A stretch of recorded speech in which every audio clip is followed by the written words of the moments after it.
नमस्कार, मैं अनिकेत दीक्षित आप सभी का स्वागत करता हूं यूबीई मीडिया की पेशकश लीगल दोस्त में। आज की जो खास बातचीत है उसमें हम आपको लेकर चलेंगे एक जाने माने प्रैक्टिसिंग लॉयर श्रवण कुमार लाहोटी जी के साथ। मेरा नाम श्रवण कुमार लाहोटी है। मैं हाईकोर्ट का एक अधिवक्ता हूं। आज हम जानेंगे कंज्यूमर प्रोटेक्शन एक्ट 2019 में दिए गए अधिकारों के बारे में और उसमें कंज्यूमर को किस तरीके से परिभाषित किया गया है, बताया गया है, हम उस विषय में जानेंगे। हम यह भी जानेंगे कि एक कंज्यूमर किस प्रकार से शिकायत कर सकता है। लेकिन ये सब जानने से पहले हमें जानना पड़ेगा, क्या आप कंज्यूमर हैं? कंज्यूमर कौन होता है? A consumer is one who buys a product or hires a service of some value. Consumer यानी कि उपभोक्ता वह व्यक्ति है जो किसी उत्पाद को खरीदता है या सेवाओं का आनंद लेता है। एक कंज्यूमर वह व्यक्ति नहीं है जो कमर्शियल यूज के लिए किसी प्रोडक्ट को खरीदता है, नौकरियां प्रदान करता है। वह व्यक्ति कंज्यूमर बिल्कुल भी नहीं है। लेकिन अगर आप किसी प्रोडक्ट को खरीदते हैं अपनी दिनचर्या चलाने के लिए, तो आप कंज्यूमर हो सकते हैं। अब हम जानेंगे कंज्यूमर प्रोटेक्शन एक्ट में दिए गए अधिकारों के बारे में। यह अधिकार एक उपभोक्ता यानी कि कंज्यूमर को दिए गए हैं। इससे पूर्व में हमने जाना कि कंज्यूमर क्या था। अब हम जान रहे हैं कि कंज्यूमर के अधिकार क्या हैं। अगर आप कंज्यूमर हैं तो आपके अधिकार हैं, और क्या अधिकार है ये मैं अब आपको बताने वाला हूँ। पहला अधिकार, राइट टू इंफॉर्मेशन, मतलब कि अगर आप कोई भी उत्पाद खरीदते हैं या कोई भी सेवा लेते हैं तो उससे संबंधित सभी जानकारी हासिल करने का आपका अधिकार है। ये आप प्रोडक्ट मैन्युफैक्चरर से ले सकते हैं, प्रोडक्ट सेलर से ले सकते हैं, या अन्य कोई भी व्यक्ति जो उस प्रोडक्ट को बेच रहा है या सेवाएं दे रहा है उससे ले सकते हैं। दूसरा अधिकार, राइट ऑफ अश्योरेंस। कई बार क्या होता है कि हम कोई भी प्रोडक्ट खरीदते हैं, हम ये पूछना चाहते हैं कि ये कितने दिन चलेगा, कितनी वारंटी आएगी, कितनी गारंटी आएगी, या अन्य शर्तों के बारे में जानना चाहते हैं। तो यह शर्तों के बारे में जानना यह आपका अधिकार है। तीसरा, राइट टू सीक रेड्रेसल, मतलब कि मान लीजिए आपने जो प्रोडक्ट खरीदा या कोई सेवा ली और इस दौरान कुछ गड़बड़ पाई गई, कुछ गलत प्रोडक्ट या कोई फॉल्टी प्रोडक्ट आपको दे दिया गया, या कोई सेवाएं या सेवाओं में कमी आपको महसूस हुई, तो आप इसका रेड्रेसल कर सकते हैं। कैसे कर सकते हैं ये हम आगे बताएंगे। अब हम ये जानेंगे कि कंज्यूमर प्रोटेक्शन एक्ट में कौन कौन शिकायत कर सकता है, कहाँ कर सकता है, ये तो हम आगे जानेंगे ही। लेकिन पहले ये जानना पड़ेगा कि कौन कौन कर सकता है। पहला, कंज्यूमर, जो कि मैंने आपको बताया। दूसरा, अगर आप माइनर है, मान लीजिए 18 वर्ष से कम के हैं, तो आपके पेरेंट्स या आपके लीगल गार्जियन यानी कि जो आपकी देखभाल कर रहे हैं वह आपके बिहाफ पर शिकायत कर सकते हैं।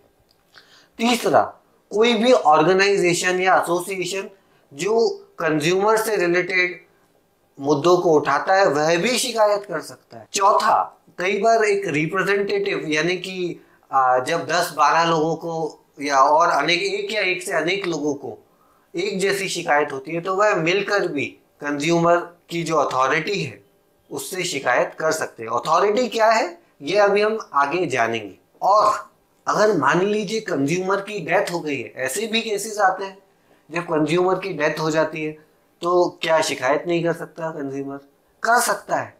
लीगल जो आपके रिप्रेजेंटेटिव्स हैं, लीगल एयर्स हैं, वो शिकायत कर सकते हैं और मुआवजा पा सकते हैं। हमने सब कुछ जान लिया कि कंज्यूमर कौन है, कौन कौन शिकायत कर सकता है। अब यह जानना जरूरी है कि 2019 के एक्ट के तहत किस तरह के मुद्दे उठाए जा सकते हैं। पहला मुद्दा, जैसे ये बहुत जरूरी मुद्दा है कि अनफेयर ट्रेड प्रैक्टिस, यानी कि कई बार क्या होता है जो प्रोडक्ट सेलर होता है वो आपको अननेसेसरी दबाव बनाता है या अनफेयर कोई कॉन्ट्रैक्ट साइन करा लेता है दबाव बनाकर, या कोई भी अन्य प्रकार की गतिविधि करता है, तो इस प्रकार के मुद्दे आप ले जा सकते हैं अथॉरिटी के पास और मुआवजा पा सकते हैं। दूसरा मुद्दा, कोई डिफेक्टिव गुड आपको दे दिया गया है। मान लीजिए हम बहुत छोटा सा मुद्दा लेते हैं कि आप एक बिस्किट ही, अभी हाल फिलहाल का मुद्दा है कि एक बिस्किट का पैकेट लिया गया और उसमें 8 बिस्किट आने थे, लेकिन 7 ही बिस्किट आए। तो यह मुद्दा भी उपभोक्ता फोरम के पास पहुंचा, अथॉरिटी के पास पहुंचा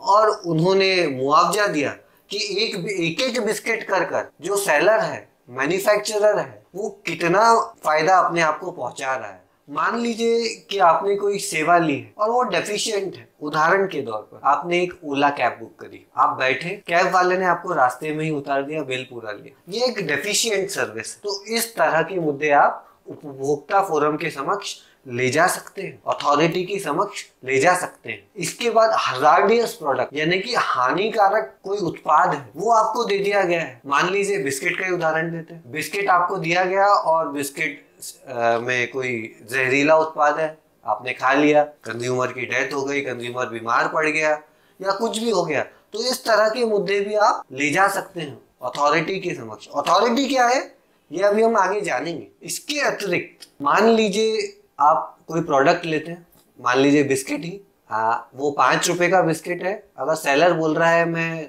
10 रुपए में दूंगा, क्योंकि सर आप तो पहाड़ी पर आकर बिस्किट खा रहे हैं, ऊंचाई पर आकर बिस्किट खा रहे हैं, तो ऐसा सेलर नहीं कर सकता, एक्सेसिव प्राइसिंग नहीं कर सकता। जो एमआरपी है, उपभोक्ता का अधिकार है कि वो एमआरपी पर प्रोडक्ट परचेज करे। हम इतने समय से चर्चा कर रहे थे, हमने सब कुछ जान लिया, लेकिन मैं बार बार शब्द अथॉरिटी का प्रयोग कर रहा था। अथॉरिटी क्या है, अब हम जानेंगे अथॉरिटी क्या है। अथॉरिटी है, मान लीजिए अगर आपका कोई प्रोडक्ट है या सर्विस है जो 1 करोड़ रुपए तक है, तो आप DCDRC जाएंगे, district consumer dispute redressal commission के पास जाएंगे। इसी प्रकार से अगर आपका कोई प्रोडक्ट या सर्विस 1 करोड़ रुपए से 10 करोड़ रुपए तक है, तो आप SCDRC जाएंगे, यानी कि state consumer dispute redressal commission. मान लीजिए आप कोई प्रोडक्ट लेते हैं या आप कोई सर्विस लेते हैं, तो आप कहाँ जा सकते हैं ये तो मैंने बताया, डिस्ट्रिक्ट जा सकते हैं, स्टेट जा सकते हैं।